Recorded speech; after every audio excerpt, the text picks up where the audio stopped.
yeah, I did a lot of research on YouTube or on the internet in general. Let's see. Let's look for electric adventure motorcycle and see what it finds. Go to the pictures. So yeah, that's the Zero DSR Black Forest I see here right at the top. Yeah, as you can see, there are not many contenders. Actually, the Premo Impulse, I don't think Premo still exists. I think they closed. But let me show you what I found. Because also on YouTube I was looking around, and one of the first that popped, that got my attention, stumbling for words, was the Alte Redshift EXR Dual Sport Enduro, which looks very similar to my Husky, and also the weight and stuff is comparable in a sense. But the battery capacity is just not what I expect. 5.8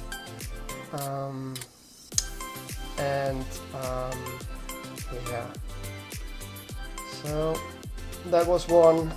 Another one I was looking at was the Storm from Sur-Ron. Yeah, also I will show you in a moment the spreadsheet I made for myself to get all the stuff. It's another picture of the Storm. Again, looks very similar to my Husky, and haven't driven it. I think it would handle very similar as well.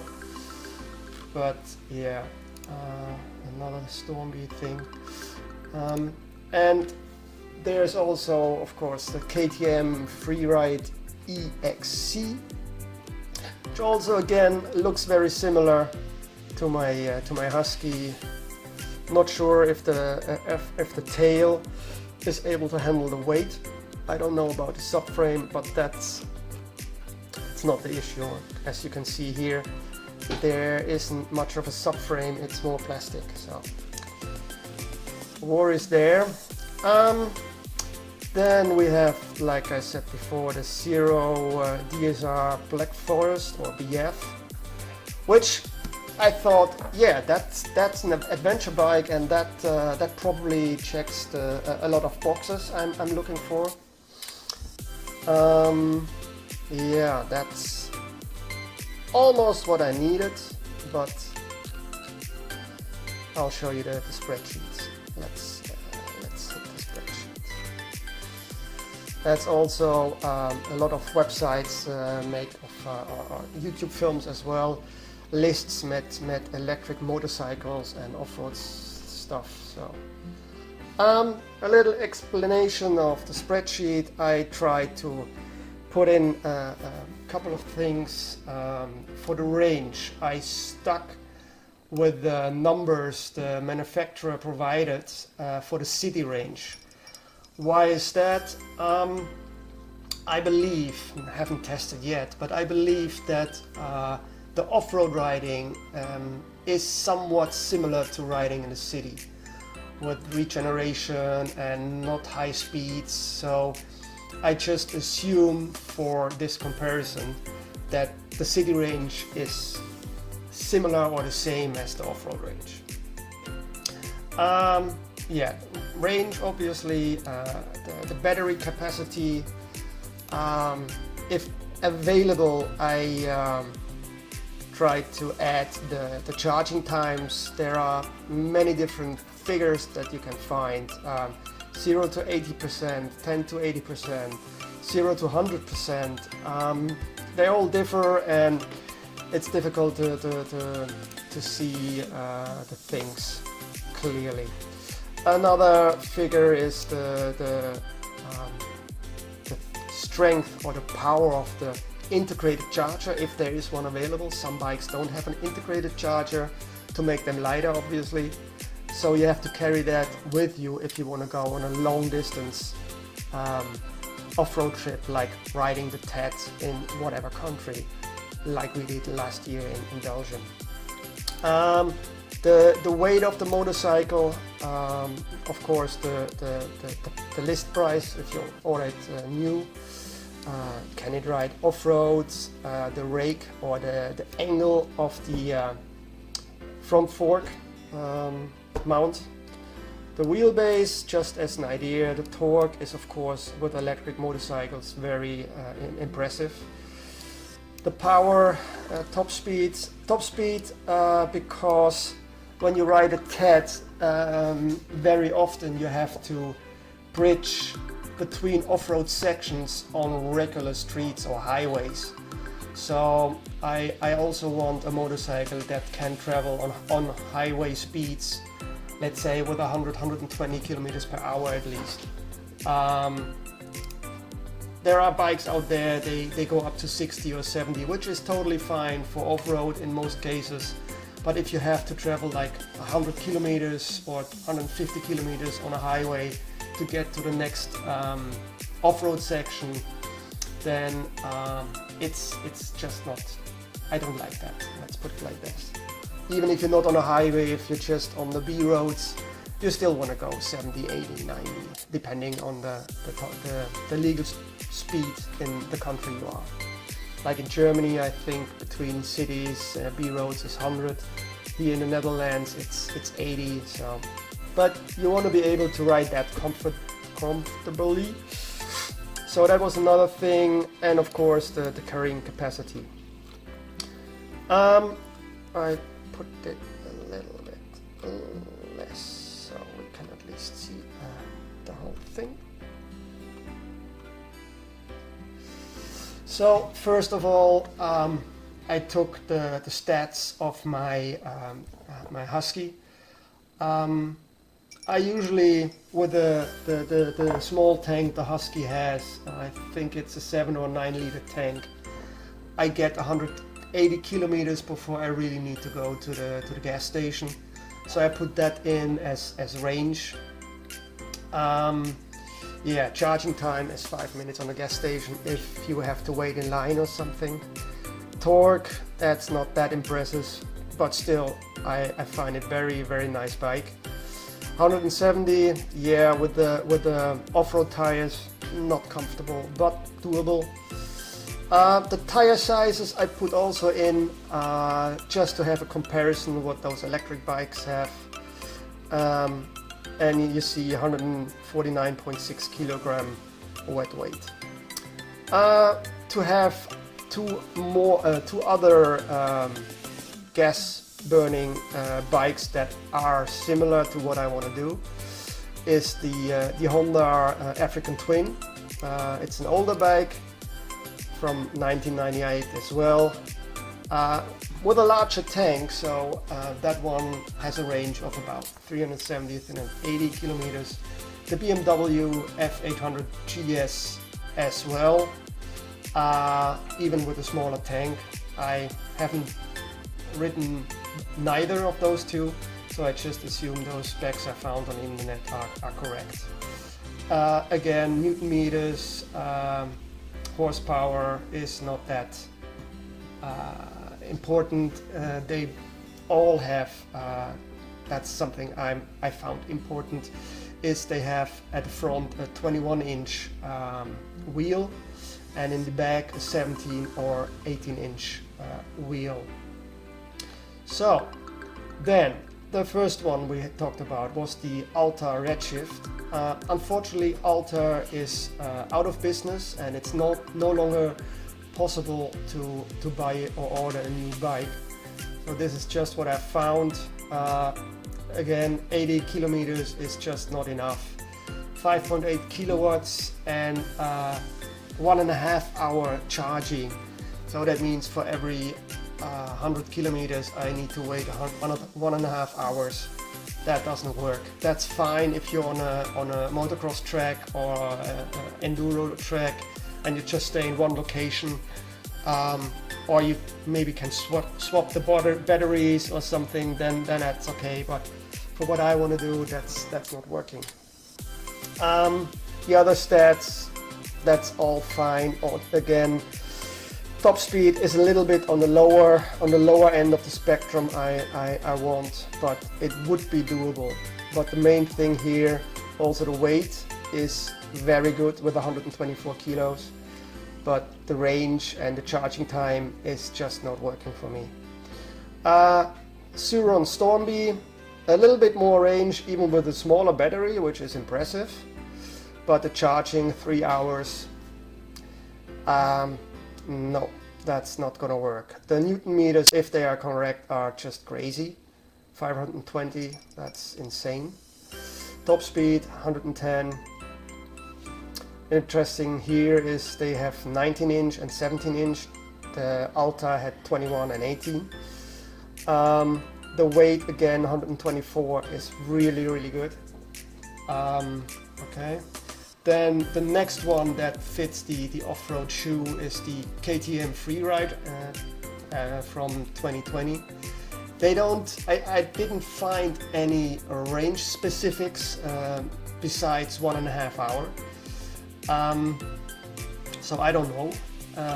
Charging almost 2 hours from 0 to 100, and from 0 to 80 it's 5/4 of an hour. The weight is also very nice, but like I said when we looked at the pictures, don't think the subframe would be able to handle 50 or 60 kilos dog and luggage, or maybe more. So and if I look at the top speed, where was it? Top speed, I don't even have a top speed for this one, so yeah, sorry, that doesn't work. Then, like I said, the Zero DRS or DRS Black Forest, it's basically the same bike, just the Black Forest has the luggage cases and some crash protection. Let me show you what I mean. You see these bars, that's crash protection. There was a model where there was like a metal net over the headlight to protect the bark busters for your hands. That's some nice extras I really like on the future bike. And that's the suitcases. So, and another thing, it's belt driven, and I'm not so sure that's a good idea. Another thing on that bike I don't like is that it's not a spoked wheel like I think they have on the FX. You see, the FX has spoked wheels, which are much better for off-road use. Again, look at motocross competition or enduro competition. You don't see people riding those competitions with aluminium cast wheels.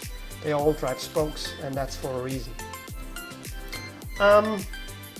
Okay, so the Zero, let's see, 253 kilometers or 260 kilometers in the city. That's fine. I mean, that means if I have the bike charged in the morning, I can drive 250 kilometers, have a break, put it on a charger, and drive another 250 kilometers, which would bring me to the 500, and then charge it overnight or something like that. 600 kilometers, then I would need 2 charge moments. But in general, if you drive off-road in the morning and have a nice lunch, you can use that lunch time for your charging. At least that's my idea. So let's have a look at the Zero. Battery is 14.4 kilowatt hours. The charging with the Zero, I found it a little bit confusing because Zero has something they call a charge tank option, which adds another integrated charger. So the standard one on the Zero DRS Black Forest is 1.3 kilowatts. Or with the charge tank option, you add another 6 kilowatts of charging.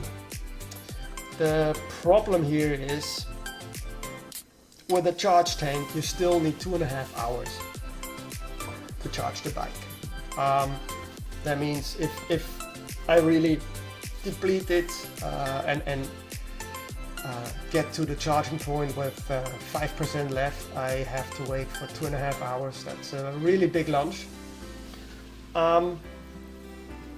So 0 to 95, 2 hours. Well, that's okay. The Newton meters are really impressive, 146. Top speed 163, that's pretty much okay. The wheels are 17 and 19 inch, that's also okay. The weight already you see is 222 kilos, that's on the heavy side. A little bit more than a lot more than the Husky. The carrying capacity is compared to the non-Black Forest a little bit less. I guess that's all the cases and the extras that's added to the Black Forest that reduces that. So it's not what I'm looking for in accordance to that. How can I go? Oh, let's see. So also the Zero DRS Black Forest is kind of an old bike. I think it's the same model that came out 3 or 4 years ago. Zero has the SR or SRF premium and charge tank, which is a newer bike. Again, the 260 kilometers is a good range. 14.4 kilowatt hours. Here you get 6 plus 6 kilowatts with a charge tank, and that reduces your charging time from 0 to 100% to 1.5 hours, which is really good. Newton meters is fine, 200 kilometers per hour. The thing is, the SRF, which is this one, it's not an off-road bike. It's a street bike, and you can make it off-roady by changing the front suspension and the rear suspension, different wheels and tires, of course. So it's possible. Let's put it like that. Again, the weight is quite impressive with 228 kilos. Oh no, that's the carrying capacity. Yeah. So that would be what I need. Then we have Energica, which is an Italian brand. They are the only supplier for the electric MotoGP or Moto E race series. They say they have 400 kilometers range, which is impressive. The battery is a good chunk bigger, like 50% more than the Zero. They only have a 3 kilowatt charger on board, but the Energica is able to do DC fast charging, and it's the only brand that offers this at that moment. I believe the Harley Davidson Lightwire can that as well, but I'm not sure of that. And in fast charge mode, the bike is fully charged in 45 minutes or something, so that's really good. Newton meters are very impressive. Top speed 200 kilometers, 17 inch front and rear. The 260 kilo is the weight of the bike, I'm afraid. Let me show you this quickly. This is the Energica website, and there you have the Ego, which is the bike, the super bike they have with a fairing. The Rebel is what they call is a naked bike, and the SS9 is a more classic looking bike. They recently, just a couple days ago, they introduced a new engine that is lighter, so the weight is a lot less. Let's see the Rebel. That's with a new engine already. Still the 250 Newton meters. It's limited to 200 kilometers per hour. Since they all three have the same engine, I believe it's a thing in the software, and maybe at a later point they can adjust it, or there will be tuners that do that. With a new engine and the reduced reduced weight, they even go to 420 kilometers in the city. So that's really nice. Here you see DC fast charging, 420 kilometers. Does it say? It doesn't say anything about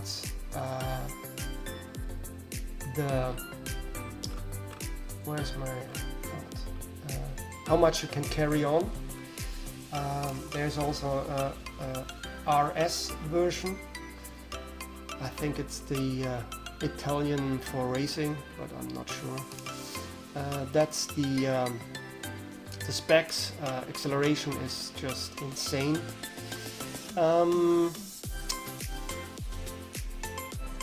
The weight is 260 kilos. That's with the new engine, but I can't find dimensions. No, it doesn't say fairing. That's not interesting.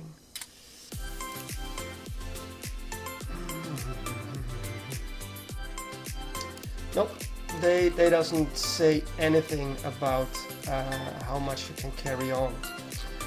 So, but same as with the Zero, I guess you could change the front suspension, rear suspension, different wheels and tires, and you would be off-road-ish. It never will be a Husky or a Redshift or a Sur-Ron Storm for the off-road part, but with the quick charging, it's just, I think you probably can ride 1,000 kilometers a day on those bikes on the street. Another thing I found later on was the Tacita T-Race Rally Pro. It's another Italian brand. I have it here, and that's the bike. They actually rode the Dakar with it. What I couldn't find out, there goes something.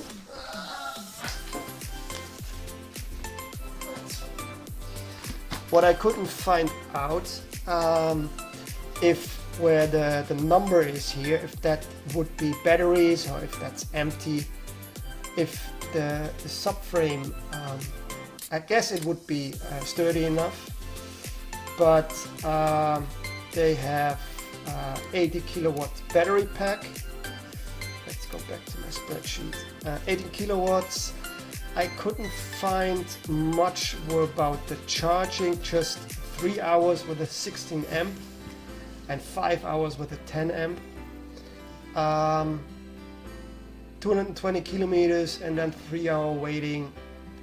That's not gonna work. And also the Tacita is, you can pre-order it, but delivery won't start, I believe, Q2 next year or something. So it's not available right now. But again, you see here 21 inch in the front and 18 inch in the back, so that's a common thing. Again, very light with 168 kilograms, lighter than the other ones. So